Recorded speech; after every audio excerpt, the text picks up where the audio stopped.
So I was super amped up and sort of nervous. So I didn't find time to go over the real numbers. I wanted to go over real numbers with you guys just to kind of give you a summary of what I do at Urban Property Firm. And, because a lot of people will try to discourage you the moment you say, hey, I'm going to get into real estate investing. So I just wanted to discuss some real numbers with you today. Okay, so the very first property that I acquired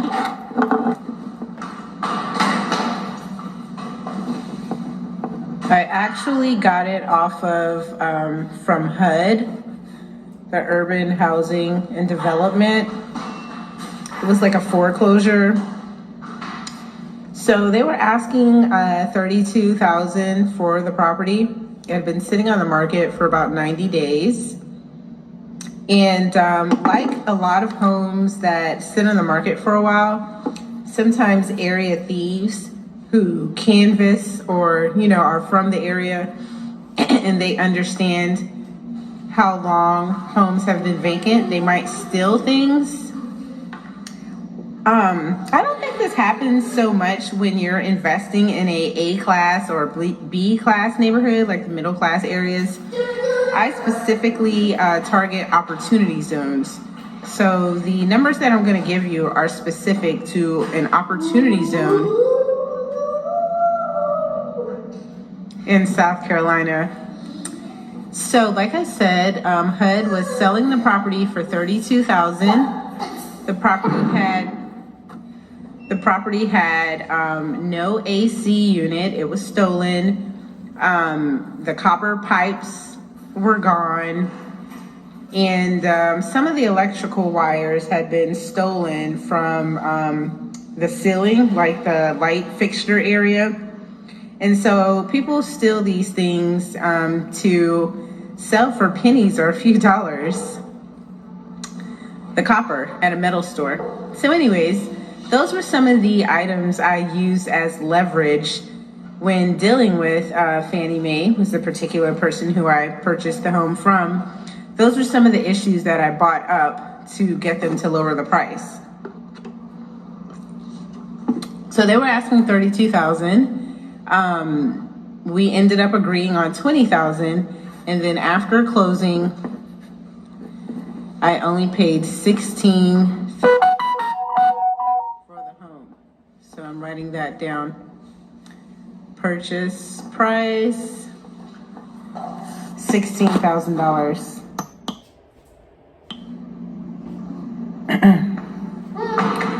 And that was from HUD. Okay, now after the purchase price, like I told you, the home had to get new pipes. Now the good thing about it being copper that was stolen, I actually replaced most of those pipes with PVC. So the plastic pipes are actually way cheaper, and basically you end up just paying for your labor. Like I said, some of the electrical sockets needed new light fixtures or like a new wire because it had been stolen for copper. And then lastly, the AC unit. Now these are typical things that are damaged in a property. Now I want you to get familiar with this term, winterized. The home had been winterized because it had been vacant for so long. So for the total house, this house was 1,600 square feet. And we're talking about South Carolina, like I said. I purchased the home for $16,000. I had to repair pipes, electric, and AC unit. For all of you who are just joining, I am going over the numbers from my first investment property.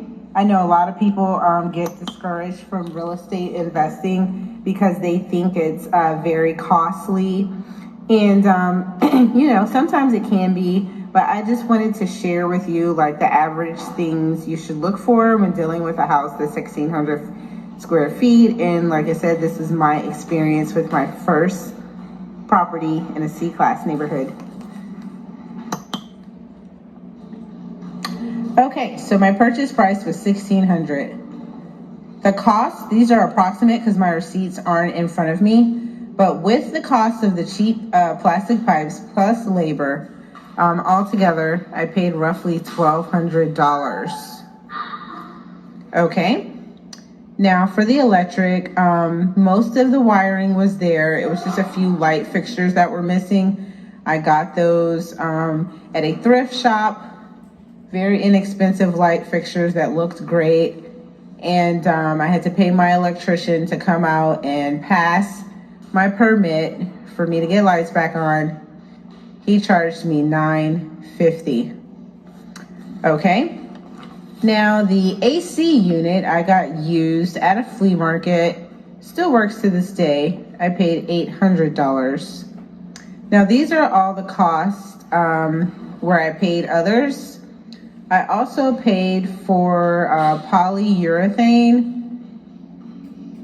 because when I pulled up the carpet, there were like these immaculate hardwood floors. So I just sanded them down myself and polyurethaned them. The polyurethane for the 2 gallons, or I think a paint can is a gallon. I bought 2 of them. They were $100 together with tax. So, with my purchase price and my repairs to get the home livable, I didn't do anything to the cabinets. The cabinets were fine. Oh, I did get appliances. I'll add that in when I'm done adding this. So let's see. 5. Doing this in my head, guys. 9 and 9. That's 18. 19, 20. So put a 0 here. That's 2. And then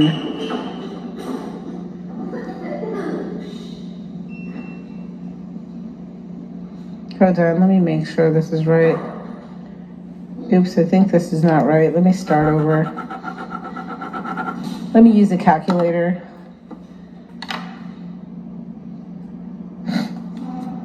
Basically, I'm trying to get the cost of what I spent on the first property together for you guys so you can kind of get an idea of,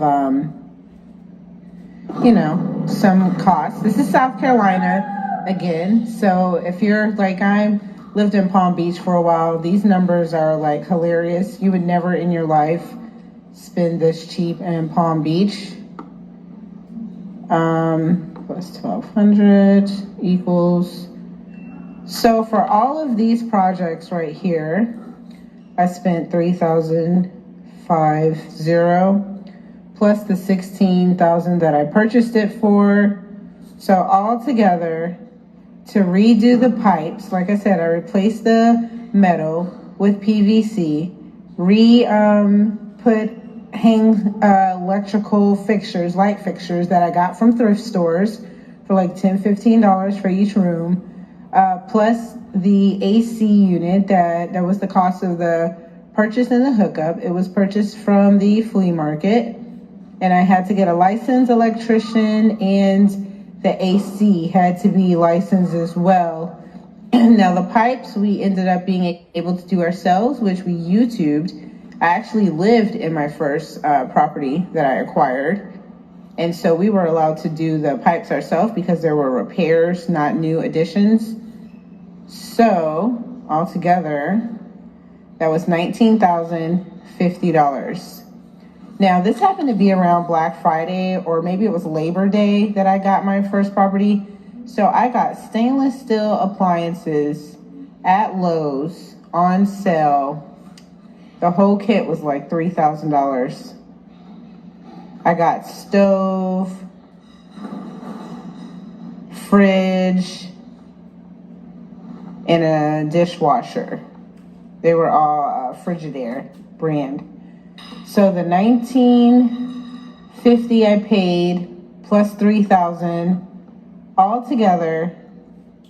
I had a very nice home, brick. I still have it, gated, and I spent $22,000 getting it together. Now, this house was not in horrible condition, so I don't want you to always think that you're gonna find some wonderful deals just like this. Like, you may find deals like this and then you may not.